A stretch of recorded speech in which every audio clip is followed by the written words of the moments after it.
Lauren Boebert's all-out anti-wolf assault on the ESA. Last week, Lauren Boebert's cynically named Pet and Livestock Protection Act passed the House of Representatives on a narrow, largely party-line vote. 5 Democrats broke ranks and voted for it: Gleusenkamp, Perez, Cuellar, TX Gonzalez, TX Costa, CA, and Gray, CA, while 4 Republicans broke ranks and voted against it: Fitzpatrick, Buchanan, FL, Van Drew, New Jersey, and Fine, FL. It is an attack on wolves, but just as importantly an attack on the Endangered Species Act itself. More to the point, the bill is an embodiment of Boebert herself: extreme, dishonest, and deeply anti-wildlife. The bill forces the U.S. Fish and Wildlife Service to reissue its 2020 nationwide wolf delisting, a decision a federal court immediately overturned for the agency's failure to base their decision on science.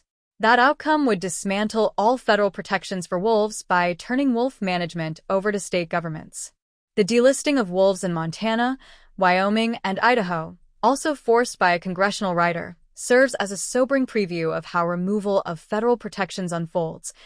All 3 states immediately instituted trophy hunting and trapping seasons under regulations so flimsy that wolves are targeted for night hunting with enhanced vision goggles. Wolves are being run over with snowmobiles with impunity in Wyoming and Idaho, and in 86% of Wyoming, wolf killing is completely unregulated. No limits on hunting season, bag limits, or methods. Even a hunting license isn't required. The Boebert wolf delisting bill also blocks judicial review, an extreme and un-American step in seizing power from the public which prevents any appeal to the courts. So regardless of how badly the ecological train wreck of wolf delisting becomes, even including extirpation of the species throughout the lower 48 states, there would be no avenue for legal accountability, which is precisely Boebert's goal. Boebert first introduced wolf delisting legislation in February of 2023, titled the Trust the Science Act. The name was ironic since wolves protected by the U.S. Fish and Wildlife Service under the Endangered Species Act could only be delisted if the science showed that their populations were fully recovered and the threats that risked extinction were removed. Neither had happened. So instead of trusting the science, Boebert proposed legislation that would force the delisting of wolves, circumventing the science and removing federal protections by political fiat and blocking any legal accountability through the courts. Exactly 1 year previously, conservation groups including Western Watersheds Project had successfully won a lawsuit challenging the first Trump administration's nationwide delisting of wolves. The U.S. Fish and Wildlife Service had gone through the rulemaking process prescribed under the Endangered Species Act and issued a determination that wolves were fully recovered and no longer needed federal protection. But agency decisions are subject to judicial review, and conservation groups from across the country challenged this delisting as a political hatchet job rather than a science-based conclusion. The court ultimately agreed and struck down the nationwide delisting for the agency, disregarding the best available science and failing to undertake an adequate threats assessment. Notwithstanding the fact that the judicial system had just resolved the question, Boebert ginned up a bill that would undermine the science, bypass the courts, and named it the Trust the Science Act. Through ridiculous antics of all kinds, Lauren Boebert became so unpopular that she was basically run out of Western Colorado. Her gun-themed restaurant in Rifle, Colorado, Shooter's Grill, where waitresses openly carried firearms, was forced to close its doors in July 2022 when the landlord decided not to renew her lease. Her campaign office, leased from the same landlord, also was terminated. Boebert famously has a track record of voting against immigration, included targeting sanctuary cities for federal defunding, opposing a path to citizenship for Dreamers, undocumented adults brought to the United States as children. So it looked like karma when Boebert's former restaurant location was leased out to Tapatio's family Mexican restaurant.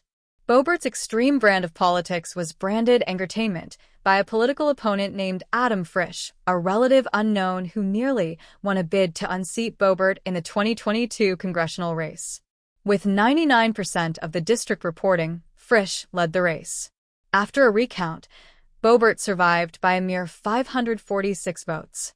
Rather than face Frisch and Western Colorado voters, again, Boebert decided to leave and run for Congress on Colorado's Eastern Plains after incumbent Rep. Ken Buck announced that he would be retiring, citing disgust with the January 6th insurrection at the Capitol and Trump's lies about the 2020 election results. On January 6, 2021, Boebert herself made a cryptic post stating that today is 1776 at 5:30 in the morning, presumably Mountain Time. 4.5 hours later, at noon Eastern Time according to a timeline of the January 6th insurrection, President Trump made his speech claiming that the election result was fraudulent and called on Vice President Mike Pence not to certify it. The first rioters arrived at the Capitol building at 1 p.m. After Donald Trump lost his re-election bid in November 2020, Lauren Boebert had been one of a handful of congressional lawmakers invited to meetings to plan the events of January 6th. At 1:55 p.m., Boebert rose to make her first speech on the floor of the House. In the midst of her yelling rant, she blurted out, "Madam Speaker, I have constituents outside this building right now. I promise my voters to be their voice." Years later, during the congressional investigation of the January 6th riot, a Proud Boys document came to light, laying out an 8-page blueprint for planning the insurrection. It was titled 1776 Returns. But if Lauren Boebert belongs to the lunatic fringe of the political spectrum, the paramilitary wing of the GOP, as one newspaper editor put it, or was even a co-conspirator in the January 6th insurrection, why should that be relevant to her efforts to strip federal protections from the gray wolf? The answer is simple.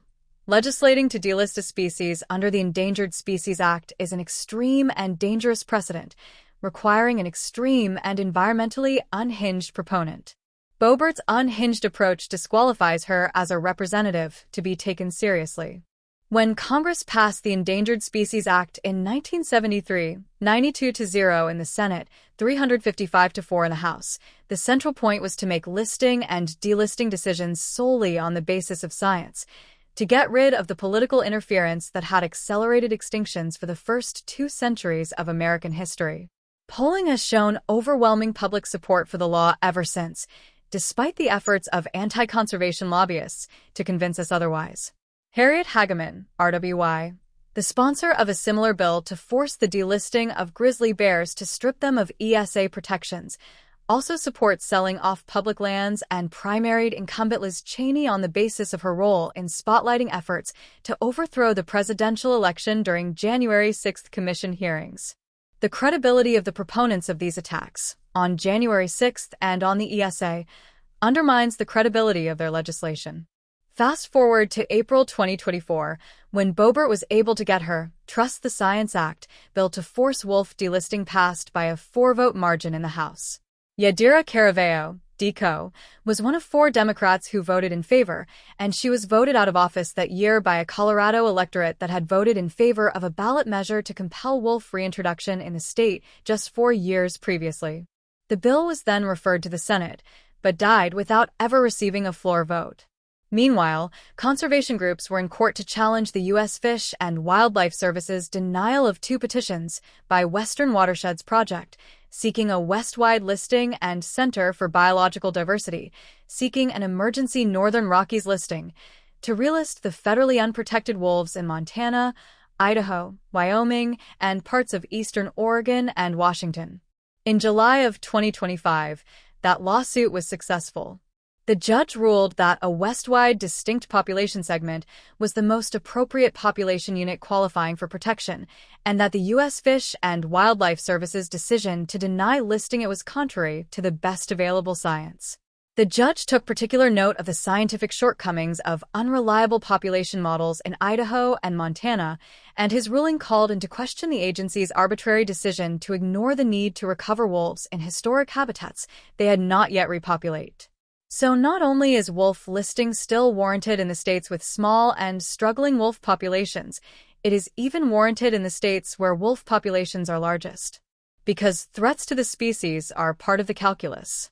Now, in 2025, Boebert has rebranded an identical wolf delisting bill as the Pet and Livestock Protection Act, another misnomer because it does not contain any provisions to protect either livestock or pets. Once again, having passed the House, it heads to the Senate, this time during an election year roiled by a White House embroiled in controversy, putting seemingly safe Republican districts back in play. Senate Democrats have historically stood strong against attacks on the Endangered Species Act involving a variety of species, including wolves. After all, the whole point of the Endangered Species Act is to get political meddling out of the equation and put science in the driver's seat. But in these anything-goes times, nothing can be taken for granted. Watch for a major push by conservation groups to block Boebert's wolf extinction agenda and see which special interests support the bill, or stay silent on the sidelines. Eric Malver is a wildlife biologist and is executive director of Western Watersheds Project, a nonprofit group dedicated to protecting and restoring watersheds and wildlife on Western public lands.